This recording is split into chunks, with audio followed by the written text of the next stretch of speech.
Good evening, everyone. Welcome to the News Today edition of 1st and 2nd February. My name is Anuj and I will be taking today's session. In today's session, we will be covering 6 main news and around 6 quick updates. There is no place or personality in news for today. So in the first main news, we will be covering about the 16th Finance Commission report which has been presented in the Lok Sabha by the Finance Minister. Then we will be covering about the MSMEs as the union budget focuses on creating champion MSMEs. Then we will be covering about the integrated program for the textile sector which has been announced in union budget of 2026 and 27. Then we will be covering about the Biopharma SHAKTI which has been announced in the union budget, and it will make the India's biomanufacturing at the global level. Then we will be covering about the orange economy as the finance minister has announced plan to boost the orange economy in the same budget. Then we will be covering about the Bharat-VISTAAR for agriculture development. It has been proposed in this same budget. Then we will be briefly covering 6 quick updates. This is the brief about today's session. Let us deep dive into today's session.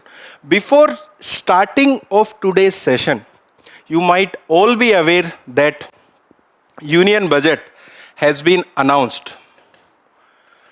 So there might be reporting in newspaper, there might be various videos regarding the union budget. You have to understand that how to read the union budget. First of all, you should be very clear about the basic regarding the budget, such as that the term budget is not mentioned in the constitution. It is mentioned as annual financial statement in the article 112. So such type of basic information should be there, what all are there in the budget, how the expenditure is taking place, from where the receipt is there, which department prepare the budget. Department of Economic Affairs under the Ministry of Finance prepare the budget. So before starting the first news, let us look at the previous year question and only the question of year 2025. By these questions, you will understand the importance of budget and how you can prepare effectively to clear the prelims examination. Before starting of the first news, we will be discussing the 4 PYQ of the year 2025. That means from the last year. Let us discuss them. First PYQ. First of all, the question number 61. These questions are not from CSET, they are from GS1 paper only. So question 1, suppose the revenue expenditure is 80,000 crores and the revenue receipt of the government are 60,000 crore rupees. The government budget also shows borrowing of 10,000 crores and interest payment of 6,000 crores. Which of the following statements are correct? First of all, the revenue deficit. How to calculate the revenue deficit? That is the revenue expenditure and the difference of the revenue receipt. That is 80,000 crore minus 60,000 crores. So that will be 20,000 crore. That means first statement is correct. Then what is the fiscal deficit? Fiscal deficit is the total borrowing of the government and that is 10,000 crores. That means the second statement is also correct. Then the last statement is about primary deficit. That is fiscal deficit minus the interest payment. That will amount to 10,000 crore minus 6,000 crores. That will be 4,000 crores of the primary deficit. That will be answer will be D, 1, 2 and 3. So your basic concept should be very clear when you will be going through the budget. In this year budget, there has been terms like STT, Security Transition Tax, or the sovereign gold bond. There has been talk about these terms. So you should be knowing clearly like what are these terms and what are they for. Now let us discuss the second PYQ from the last year. A country's fiscal deficit stand at 50,000 crores. It is receiving 10,000 crores through non-debt creating capital receipt. The country's interest liabilities are 1,500 crores. What is the gross primary deficit? We have discussed about primary deficit here, and gross primary deficit will be the gross fiscal deficit, that is 50,000, and the interest payment minus the interest payment, that will be the 1,500 crores. Then the answer would be 48,500 crores. So the answer would be A. Now let us look at the other PYQs which was there in the last year. These PYQs are for you to understand that how to read the budget. The next PYQ. Consider the following statements. Capital receipt create a liability or causes a reduction in the asset of the government. Borrowing and disinvestment are capital receipt. Then interest received on loan create a liability for the government. Okay, let us understand this third statement. Okay, so suppose you have taken loan from the bank. So you will be paying the interest to the bank. So this loan is asset for the bank and a liability for you. So here let us understand it. Interest received on loans create a liability. That's a wrong statement, because whoever is getting the interest, that is the asset. If you are paying the interest to the bank, that loan is asset for the bank and liability for you. So this third statement is incorrect. That means we can strike out this, we can strike out this, and we can also strike out this. Then the only answer would be A, 1 and 2 only. That means the first statement and the second statement are the correct statement. Let us read those two statements. First, capital receipt create a liabilities or causes a reduction in the assets of the government. That is a correct statement. Then borrowing and disinvestment are the capital receipt. Please go through the revenue side of the capital and the capital side of the expenditure and the receipt for the government.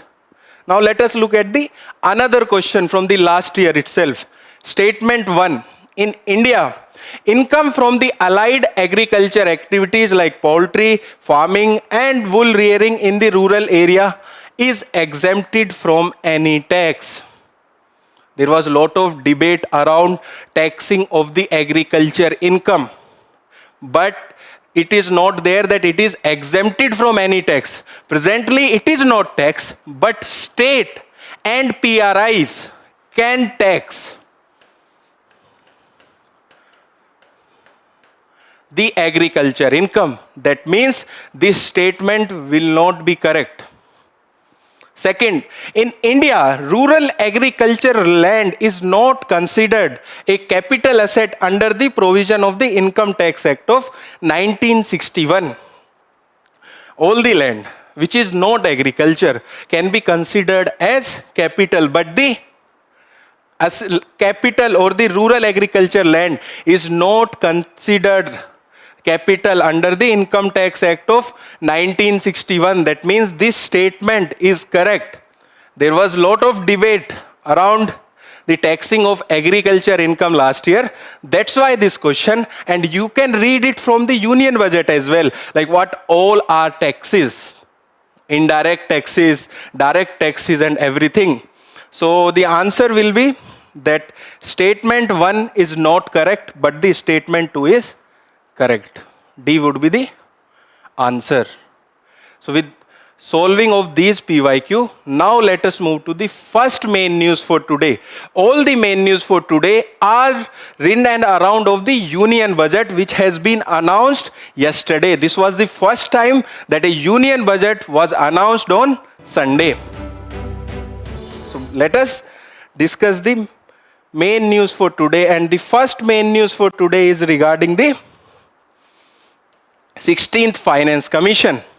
So the 16th Finance Commission report has been presented in the Lok Sabha by the Finance Minister. Okay, so this is the context, and it is related to GS paper 3, where syllabus talks about government budgeting. Let us discuss this news in detail. First of all, the development we have already discussed, the context, the background of 16th Finance Commission was that it was constituted in the year 2023, and the chairman for this was Dr. Arvind Panagria. It is about 16th Finance Commission.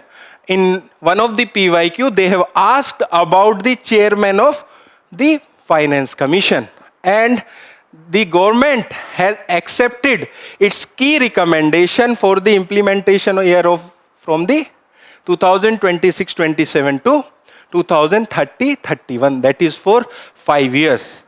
Let us understand about the Finance Commission and the provision related to the Finance Commission. First of all, it is a constitutional body. Why I am saying so? Because it has been established under Article 280 of the Constitution, and it is constituted by President of India every 5 years. So the basic fact that it is a constitutional body and it is established under the Article 280 of the Constitution. Then it has chairman and 4 other members. They are also appointed by the President. And under Article 281, the government lays the Finance Commission's report and action taken memorandum before the Parliament. So this is basic about the Finance Commission. So there are a lot of PYQs which are related to the recommendation of Finance Commission. We will be discussing those recommendations as well as the PYQs in the next slides. Let us move to the further slide of this news. First of all, what are the key recommendation of the 16th Finance Commission? So basically, there are 2 types of devolution. First is vertical devolution, then horizontal devolution. Vertical devolution means that what is the share of the state in the total taxes. That is the vertical devolution. Then horizontal devolution is how that share is divided among the state. So it decides both vertical devolution as well as the horizontal devolution. So in vertical devolution, it has said that it has recommended that the state share in the divisible pool will remain as 41 as it was there in the 15th Finance Commission as well. So the share for the state in the divisible pool will remain at 41%. Okay, it does not include cess and surcharges. Please be very clear. In the divisible pool, there won't be cess and surcharges. Then about the horizontal devolution. So they have said that the division for the state will be based on some criterias. Okay, you might be hearing about that the southern state are saying that we are paying for the development of the northern states or the weaker state. So they have tried to balance it for some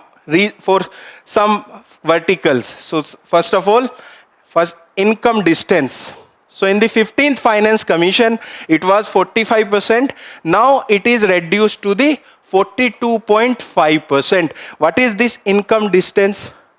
So there will be per capita income for the every state. And suppose there is bigger difference. So this, based on that distance, that this will be paid. Then the population of the year 2011. Previously, it constituted 15%. Now it has increased to 17.5%. Then demographic performance, that how they are controlling the population.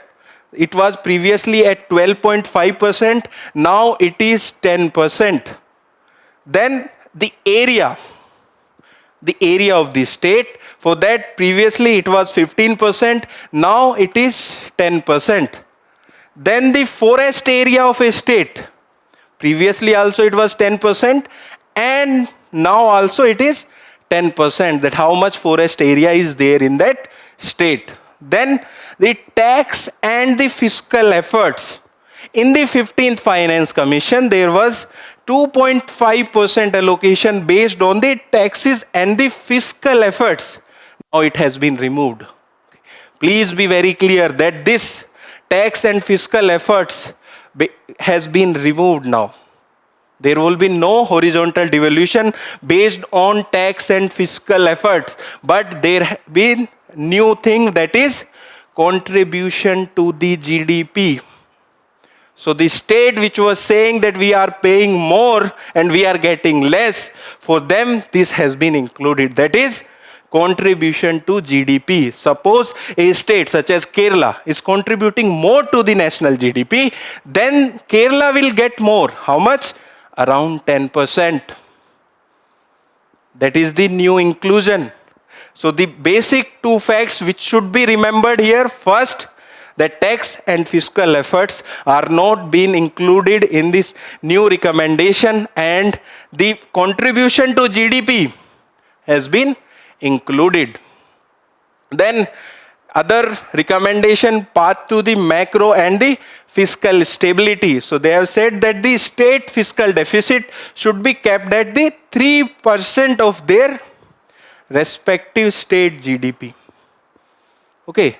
And they have said that the loan under the special assistance to the state for the capital investment has been excluded. When we were reading about the state fiscal health by the RBI, they have said that the fiscal deficit for the state have been increased by 0.3%, and that increase was due to the special assistance for the state for the capital expenditure. So 16th Finance Commission had said that there should be exclusion of the loan for the special assistance to the state for the capital expenditure or the investment. So these are the key recommendation for this year. The PYQ which are related to this news, first from the prelims of the 2025.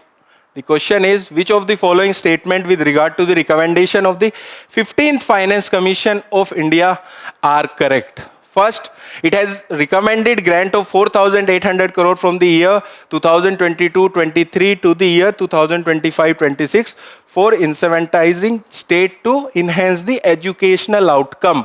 Then the second statement, 45% of the net proceed of the union taxes are to be shared with the states. When we were discussing about the development, we have said that they have recommended about 41%, which was same in the 15th Finance Commission. So this statement will become wrong. So this option will be eliminated, this option will be eliminated, and even the last option will be eliminated. Then answer will be C. So you don't have to worry about these facts and figures. Okay, UPSC sometimes forms such question where you can solve that question only by applying the basic understanding. Okay, everyone must know about the vertical devolution, that it was 41% in the 15th Commission as well. Okay, and they have also talked about it reintroduces tax effort criteria to reward fiscal performance. So now this has been removed. So the answer is C, 1, 3 and 4. Now let us look at the PYQ from the mains examination. And this is to analyze that how questions are framed on the recommendations of the Finance Commission. First PYQ is from the year 2013. The question is, discuss the recommendation of the 13th Finance Commission which have been a departure from the previous commission for strengthening the local government finances. Then from the year 2021, the question is, how have the recommendation of the 14th Finance Commission of India enabled the state to improve the fiscal position? So these are the two PYQ based on this news. Now let us move to the next main news for today. So the next news is related to the MSMEs.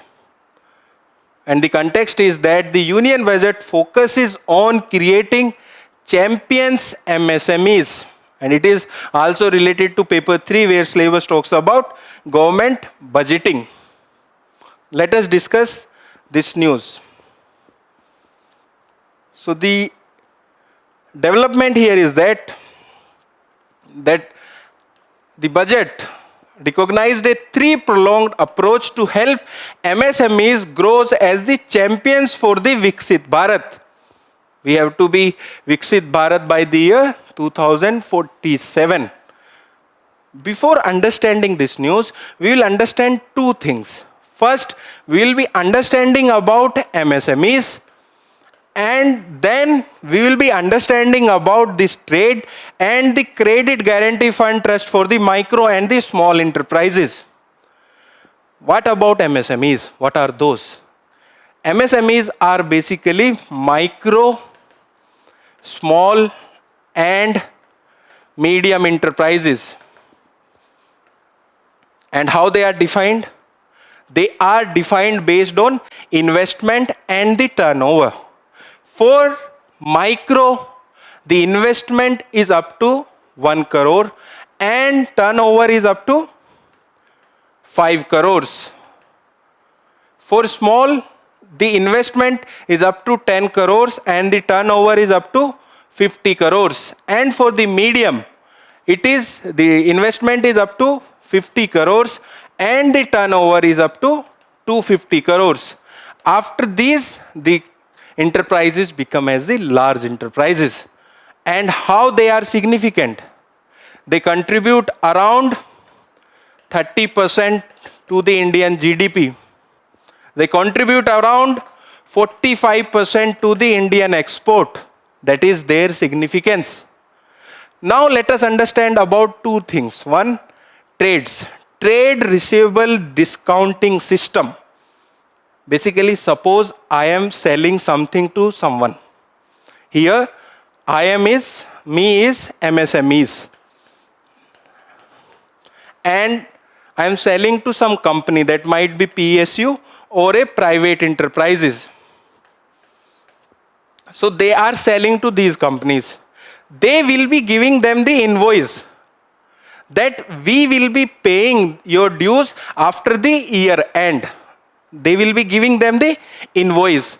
But they need the cash. So they can go to the financial intermediaries and can submit those invoices there, and they will provide the cash to the MSMEs.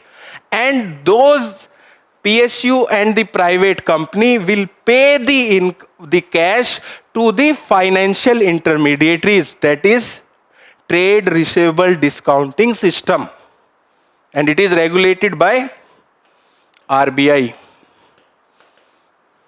Then credit guarantee fund trust for the micro and the small enterprises. It is clear from the wording as well, but let us understand it. It was set up in the year 2000 by the Ministry of Micro, Small and Medium Enterprises and SIDBI. And under this, it aimed to provide credit guarantee for the credit facilities extended to MSMEs by the member lending institution without collateral and without guarantee. That means they will act like a credit guarantee that they will pay. And if they won't pay, we will pay. Okay, so they does not need collateral or the credit guarantors. This institution will act as a credit guaranteed. So this was about trades and credit guarantee fund trust for the micro and small enterprises. Now let us understand this news in detail. First of all, what is this 3-pronged approach which we have discussed in the development? In this, first will be about equity support. So a dedicated 10,000 crore fund, SMEs growth fund, for incentivizing the enterprises based on the selected criteria. So first of all, they will establish a 10,000 SME growth fund. Then they have proposed to top up the Self-Reliant India Fund set up in the year 2021 with 2,000 crores to the micro enterprises. So this is the first approach. Then in the second approach, they have talked about the liquidity support. Under this, they will maximize the potential of the trades. We have discussed about trades platform through 4 specific measures. And what are those specific measures? That we will be discussing in the next slide. First, they have said that there should be mandatory use of the trades. All central public sector enterprises which are purchasing from MSMEs to be settled via trades. Then they have said about the credit guarantee support, and it will be provided by CGTMSC. We have discussed about it, to provide guarantee for the invoice discounting on trade, reducing the lender risk. Okay, when they will provide the credit guarantee, obviously it will reduce the risk for the lenders. Then they have said about the secondary market development. So they have talked about the introduction of trades receivable as the asset-backed security to boost liquidity.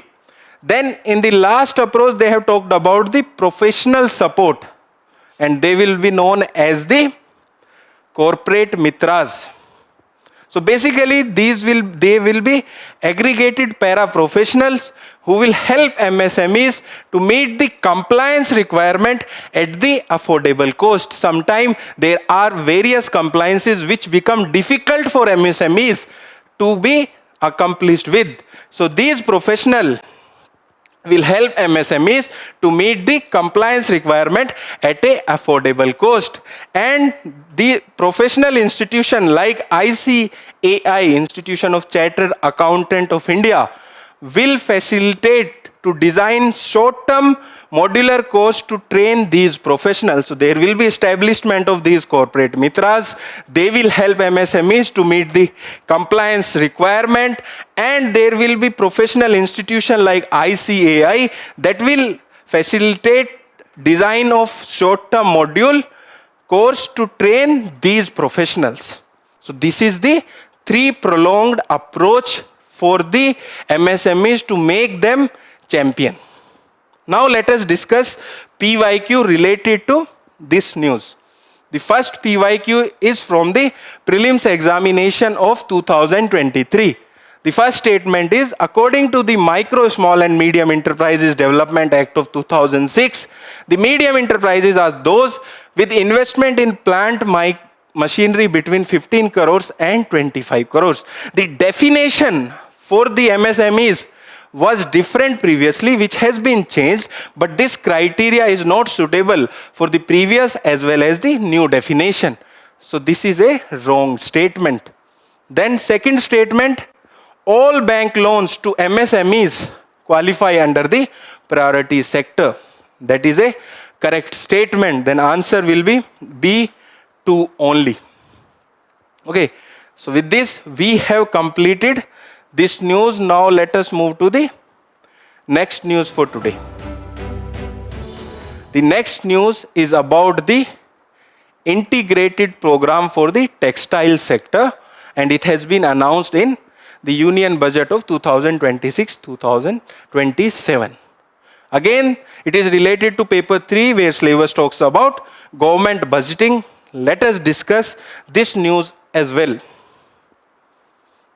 First of all, the development. So basically, integrated program is a comprehensive and integrated policy framework that aims to strengthen the entire textile value chain.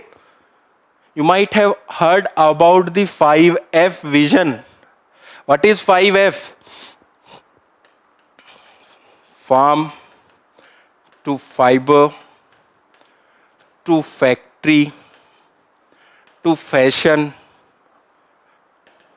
to foreign.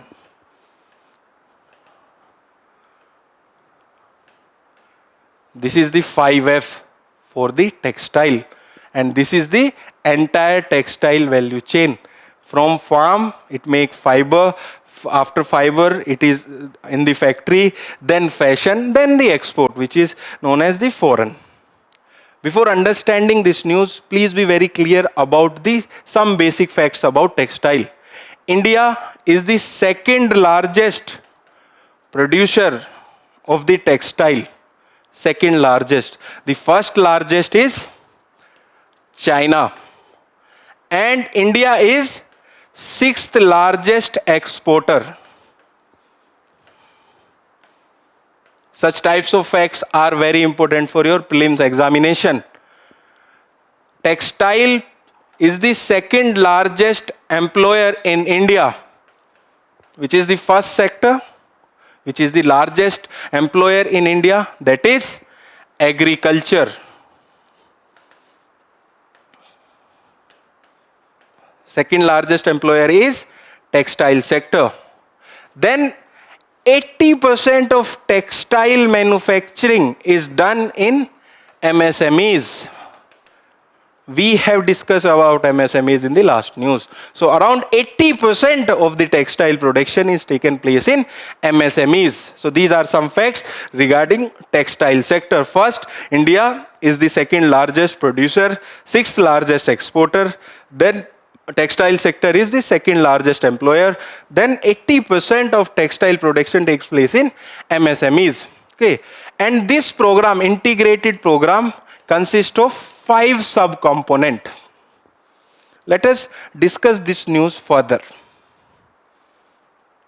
First of all, what are those 5 sub-components? First is related to the National Fiber Scheme.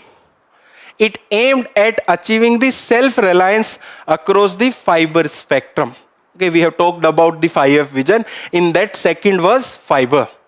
And it will support the natural fibers such as silk, wool, jute, man-made fiber and the new ages fiber. Then it will also support the textile export and the employment, which will focus on the modernization of traditional textile cluster. And how it will focus upon them? It will upgrade the technology as well as the machinery. Okay, then there will be a National Handloom and Handicraft program, and all the existing scheme for handloom and the handicraft will be integrated and strengthened under a unified national program. That is the third sub-component. Now let us discuss about the fourth and the fifth component. The fourth component is Textile Eco Initiative. You all might be going through the fast fashion. You might have heard about Judio, Zara and H&M. But when we are going through this fast fashion age, we are producing a lot of greenhouse gases which is hampering the environment. So they talked about the Text Eco Initiative, and it aims to promote globally competitive, environmentally sustainable textile and apparel manufacturing. Then last, it talk about this Samarth 2.0. Basically, Samarth initiative in textile is for the capacity building, and it aims to modernize the textile ecosystem through deeper collaboration with the industry and the academic institution. These were the 5 sub-components under this program. Now let us look at the other initiative which has been talked about in this budget and announced for the textile sector. First, Mahatma Gandhi Gram Swaraj Initiative. And what it is there for? It will aim and it will strengthen the khadi, handloom and the handicraft. And it will focus on global market linkages and branding for khadi, handloom and handicraft. And it will be support the one district, one product. This is an initiative in which there is focus on the one product from the one district, but in some district there are 2 products as well. So it will support the one district, one program initiative. Then Mega Textile Park and technical textile. If you are reading newspaper, you might have read about the 7 new mega textile parks. Okay. And what are technical textile? Basically, these are the textile which are for the specific purposes. Okay, and under this, it will support the growth of the technical textile, which have a huge potential segment critical for the industrial, medicinal, defense, and the infrastructure application. Okay, so all this was there in this news. Let us discuss PYQ related to this news. So PYQ is from the Prelims examination of 2020. It is not direct PYQ from this news, but it is indirect. Let us understand it. Consider the following statement. First, the value of Indo-Sri Lanka trade has consistently increased in the last decade. Okay, this question is from 2020. So last decade includes 2011 to 20. But the trade with the Sri Lanka, Indo-Sri Lankan trade, peaked in and around 2014-15 and then reduced. So this statement is wrong. Then textile and textile article constitute an important item of trade between India and Bangladesh. Basically cotton. This is an correct statement. Then in the last 5 years, Nepal has been the largest trading partner of India in South Asia. This is also a wrong statement because at that time, Bangladesh was the largest trading partner. So the answer will be B2 only. Then there is one mains PYQ as well from the year 2013. The question is, analyze the factor for highly decentralized cotton textile industry in India. In this, in the introduction, you can write about the textile sector. In body, you can write about the factor for highly decentralized cotton textile industry. Then in conclusion, you can write about the 5F vision and promotion of the export in the textile sector. And to support your answer, if suppose this question is asked again, you can write about such integrated program. With this, we have completed this news.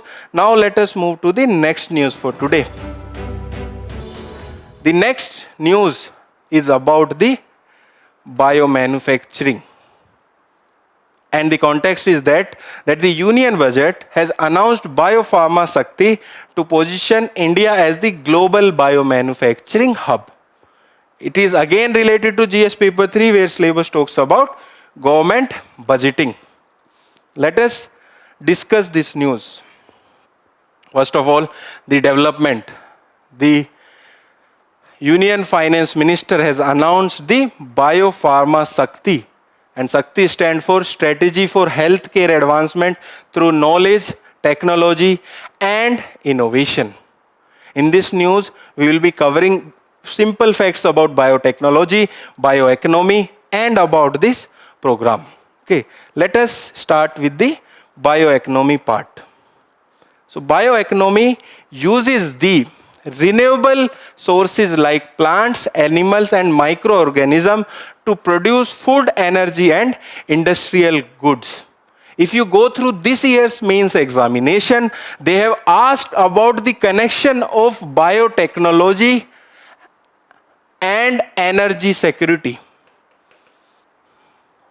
And if you ask me why this was asked, because last year Bio E3 policy was there in the news. That's why there was a question in the mains examination which was interlinking the biotechnology and the energy security of India.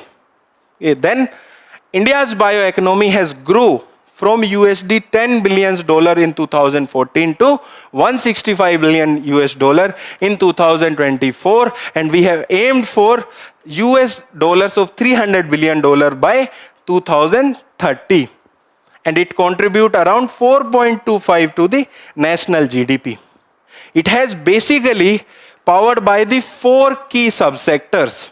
So there are 4 subsectors mentioned. I will be telling the example for the each to get more clarity. First, bioindustrial, that account for 47%. In bioindustrial, you can count about biofuels. Then biopharma, example is Casper Cas9. Then bioagri, example is BT cotton.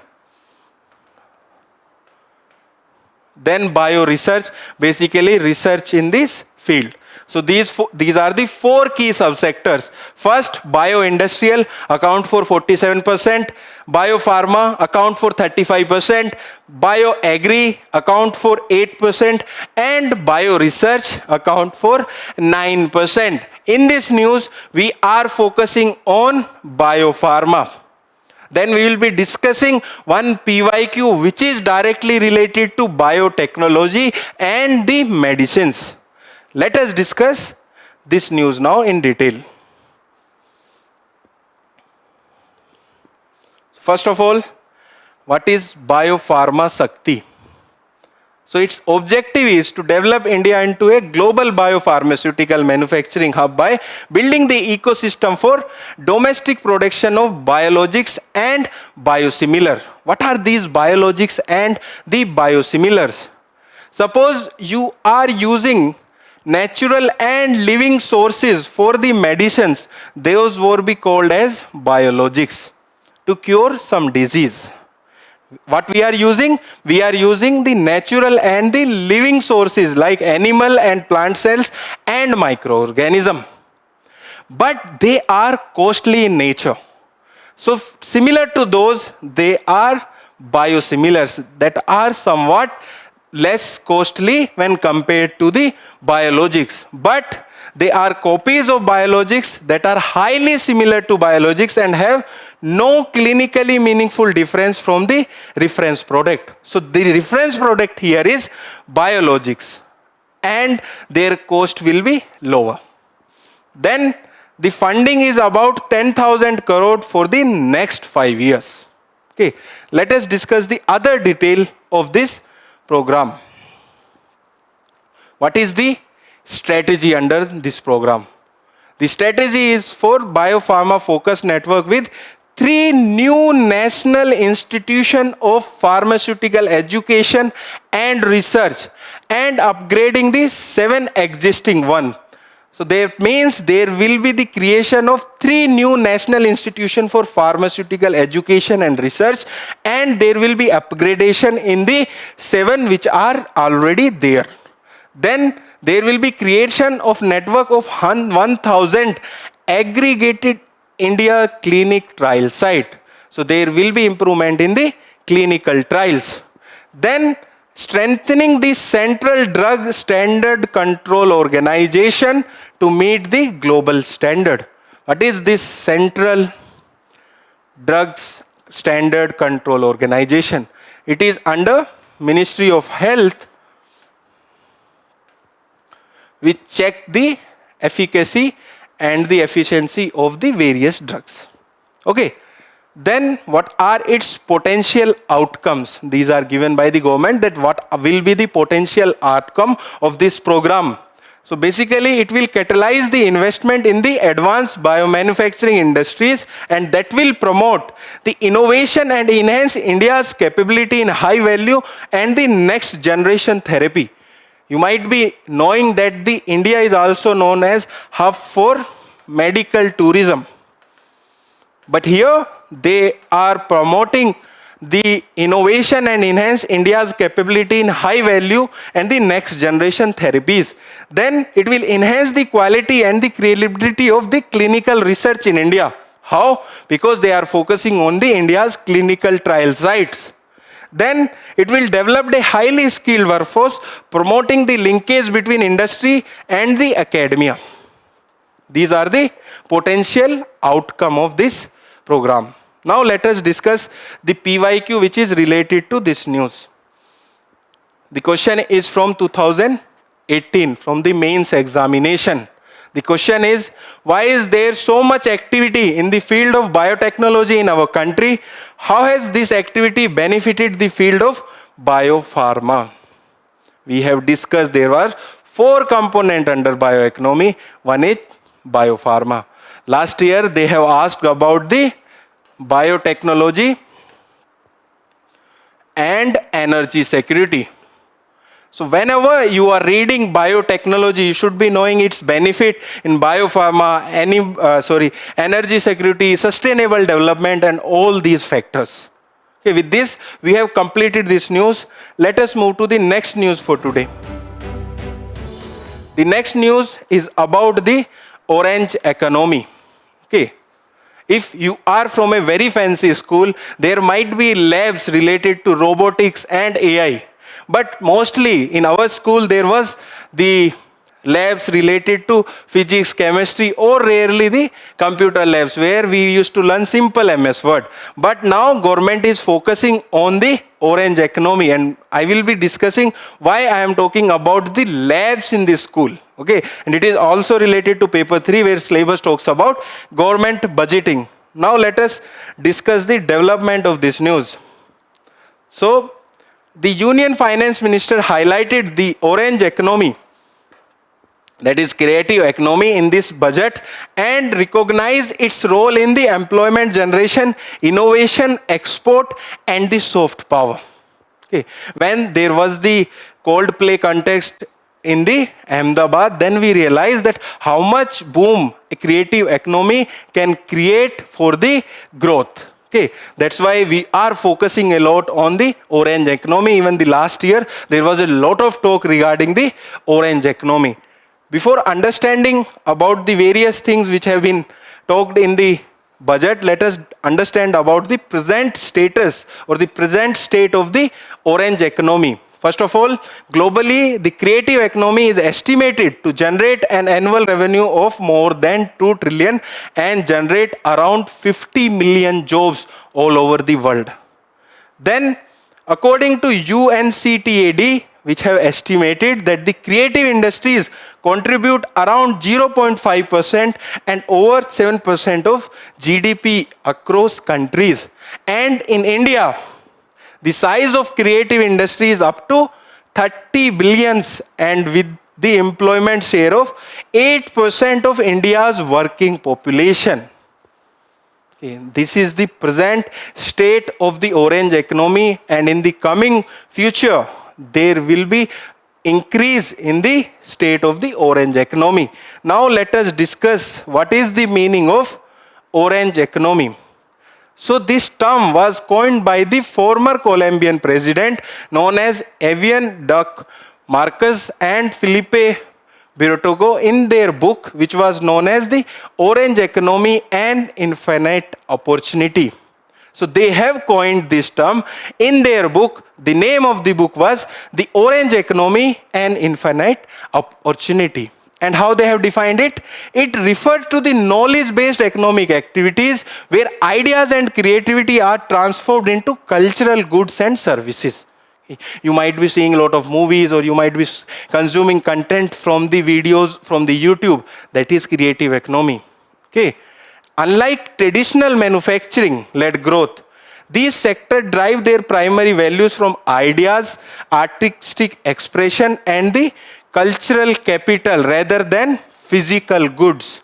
So there is no involvement or production of physical goods which is there in the traditional manufacturing companies. And it includes audiovisual media, that is film, television, live entertainment like music, concert, gaming industry, design, theater, etc.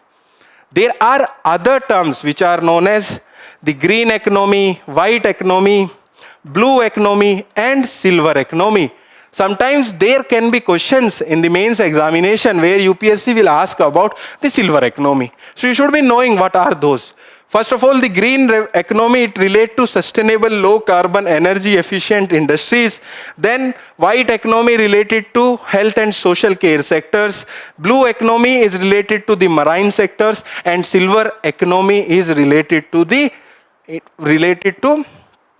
aging population and the services. Okay, so these are the other colors of economy. And why I am clearing about these things? Because there can be a direct question in the prelims or mains examination question where UPSC will only give these terms. Okay, please explain about white economy, or please explain about silver economy. and what are those their potential. Okay, so you should be knowing about these terms. Now let us discuss about the orange economy and what are the announcement made in the budget. First of all, the budget talks about AVGC, which is animation, VFX, gaming and comics sectors. And it said that there will support to Indian Institution of Creative Technology, Mumbai, in setting of these content creator labs in 15,000 secondary school and 500 colleges. That's why I talked about the labs in the starting of this news. So there will be creation of 15,000 secondary school labs related to animation, VFX, gaming and comics, and around 500 labs in the colleges. Then there will be establishment of a new National Institution of Design in the eastern region through the challenge route. And India currently has 7 NIDS, all recognized as institution of national importance. Okay, so with this we have completed this news. There is no direct PYQ which is related to this news. So now let us discuss the last main news for today. The last main news for today is about the Bharat-VISTAAR. And the context is that in the recent union budget, it has been proposed to launch the Bharat-VISTAAR for agriculture development. Here, it is also related to paper 3 where syllabus talks about government budgeting. Let us discuss this news. First of all, the development. What does this VISTAAR stand for? It stands for virtually integrated system to access agriculture resources. And it will be a multilingual AI tool that will integrate the AgriStack portal and the ICAR package on agriculture practices with the system of AI. So basically, this AgriStack has been envisaged as the digital public infrastructure. What is this digital public infrastructure, DPI? It is there in the news a lot of time. Whenever you think about infrastructure, you think about roads, building. But in digital public infrastructure, it is about the digital platform such as UPI. Okay, so that is under digital public infrastructure. Another example is Aadhaar. And it will be based on India's digital ecosystem architecture, which include DigiLocker, Aadhaar, and UPI. Okay. With this, we have understood about the development. Let us move further in this news. So what is this Bharat-VISTAAR? It is an open, interoperable and federated public network dedicated to agriculture information and the advisory services. Basically, all the information which is related to agriculture and the services, advisory services will be provided here.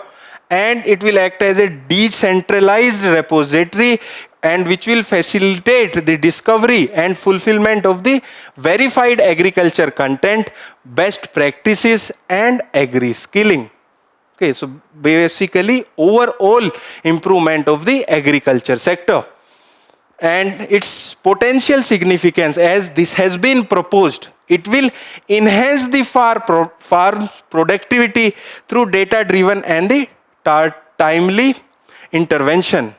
Why this is important? Because whenever we are producing anything in the agriculture, sometimes there is lack of information regarding the seeds, regarding the climate. So it will enhance the farm productivity by data-driven and the timely interventions. Then it will improve the farmer decision-making at every state.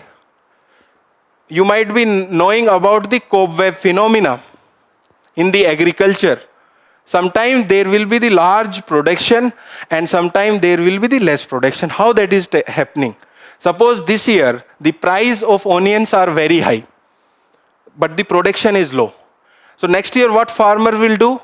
They will produce a lot of onion, but the price of that onion will be lower in that year.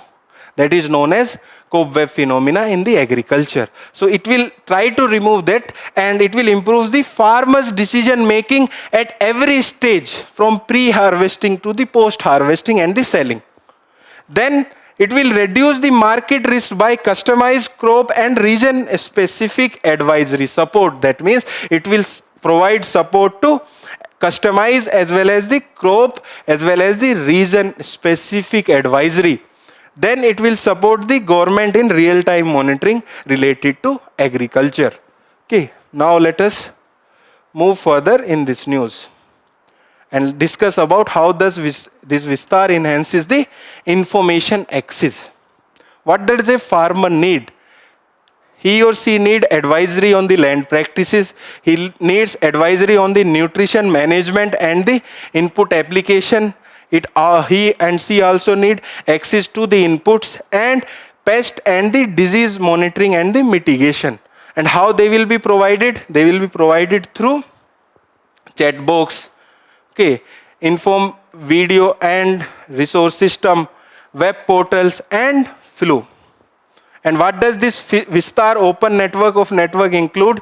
It will include information from AgriStack. It will include information from the IMD, which will provide forecast, alert, and the agroclimate advisory. It will include information from the state content, which will provide information about the pest management practices sourced through PAUs. Then it will have other data as well, such as agro dealer, input supplier, testing labs and other things. Then it will have also information about the private content, which is agri content curated and offered by the private companies. So all this information will be there in this, and that will be provided to the farmer at every stages.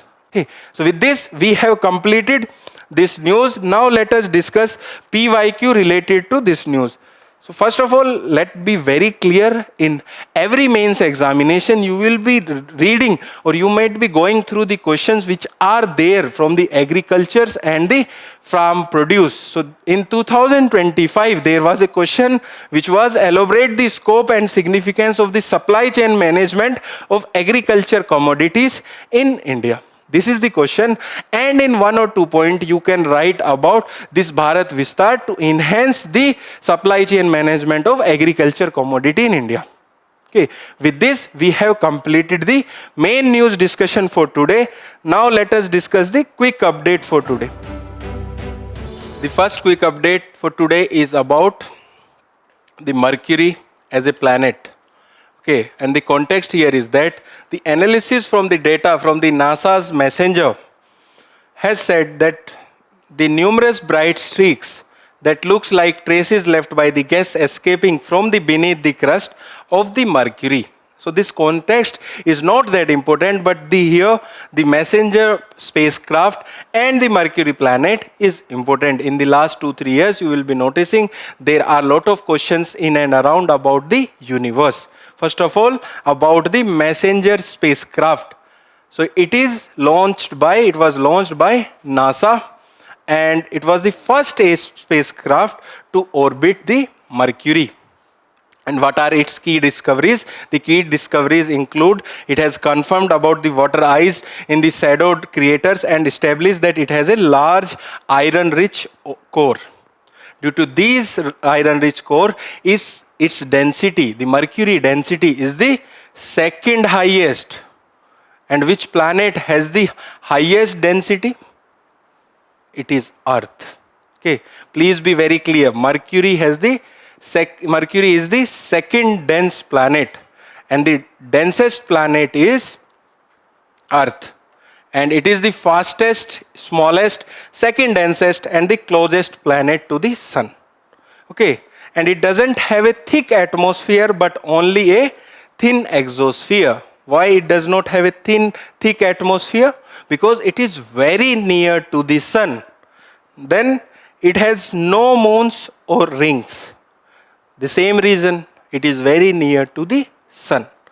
Okay, with this we have completed this quick update. Let us move to the next quick update for today. The next quick update for today is about Cellforce. And what is the news? The news is that the doctor have demonstrated the major breakthrough in the treatment of sulfose poisoning by the intravenous lipid emulsion therapy.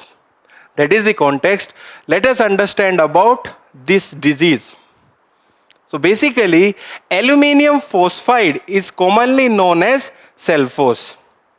And why this is a disease? It is a disease because aluminium phosphide is a grain fumigant that releases deadly phosphine gas upon ingestion. And what is a fumigant? It is a highly toxic, volatile chemical compound which is used in a gaseous form to kill pests in the enclosed space, soil, or a stored products. So in the states where there is a loss of agriculture production, there is use of this aluminium phosphide as a grain fumigant, and sometimes it comes in contact with the human. That's why this disease is sulfose. Now let us discuss the next quick update. The next quick update is about the Rafah crossing. And the context is that the Gaza's Rafah crossing border has partially reopened after being largely shut since it was seized by Israel 2 years ago. Okay, and it is located between Egypt and the Gaza Strip. Okay, please look at the map. It is there on the southern border, and it is with the Egypt, at the Egyptian border. And it is the southernmost post exists from the Gaza and border the Egyptian Sinai Peninsula. Okay, so here there are two information which is important. First, that the Gaza Strip border with the Egypt, and particularly this Sinai Peninsula. So this is the part of Egypt. Then the Rafah crossing into Egypt is the only border access for the territory that does not pass through the Israel. So this is very important for the Gaza Strip, as this is the only border that does not passes through the territory of the Israel. Then there are only two other border crossing from into the Gaza Strip. One is Erez, a crossing into Israel in northern Gaza, which is for the people. Then Kerem Shalom, it is a solely commercial goods junction between Israel and the southern Gaza. So this was about Rafah crossing. Now let us discuss the next quick update. The next quick update is about Al-Jawf region. And it is an interior desert that has saw snow for the first time on the record. And please look at this map. It is located here in the Saudi Arabia. Sometime UPSC asks about the match of the following, that this region is from this country. So it is located in the northern Saudi Arabia and one of the 13 administrative region of Saudi Arabia. It is the capital of the Saudi Arabia, that is Riyadh. Then it lies in the northern edge of the Al-Nufud desert. It is here and it is at the northern border of that desert. Then an ancient route for trade and pilgrimage have between the Arabian region, Levant and the Egypt. So here is the Arabian region, here is the Levant, this is Egypt. So it acts as a ancient route between them. And what are its notable feature? There is a Daumat al-Jandal lake which lies north to this region, and that is the largest lake of Saudi Arabia. It lies somewhere here. Whenever there is a map-based question, please look at the maps and in and around regions of that map. So the next quick update is about Donetsk region. And the context here is that the control over the remaining Ukrainian-held area of the Donetsk region has emerged as the key unresolved issue in the ongoing war between Russia and Ukraine, and especially in the peace negotiation. This region has emerged as a key issue. And in this news, we will be learning about this region, as the regions which are in conflict are often asked in the UPSC examination. Here please have a look over this region. Here it is Black Sea, here it is Sea of Azov. Okay, and it is located in eastern Ukraine, and it is one of the two regions of the Donbass, and other is Luhansk. And what are its border? One is Sea of Azov, which is connected to Black Sea through the Strait of Kerch, and to this, that is in the south, and Russia is in the east. And it is rich in coal and the shale gas, as well as in the salt reserve. So this was about this region. Now let us move to the next quick update for today. The next quick update is about the minimum alternate tax. And what is the context? The context is that the recent budget has proposed the making of the minimum alternative tax as a final tax and reduced its rate from the 15% to 14%. Presently, MAT is at 15%. Now it will be to the 14%. And it is a tax that requires a company to pay a minimum amount of its book profit when its nominal income tax liability is minimum or zero. But it used to happen previously that the companies used to show book profit, also pay dividend to the shareholders, but they did not used to pay the corporate tax to the government by showing various losses and the other lacunas or the incomings. So that was MAT was introduced, and a company is required to pay higher of the either, that is MAT or the corporate tax. So whichever will be the higher, they have to pay either the MAT or the corporate tax. And it was levied under the Income Tax Act of 1961. And it is applicable to both domestic as well as the foreign companies, as well as to the private companies or the PSUs. So with this, we have completed the News Today discussion for today.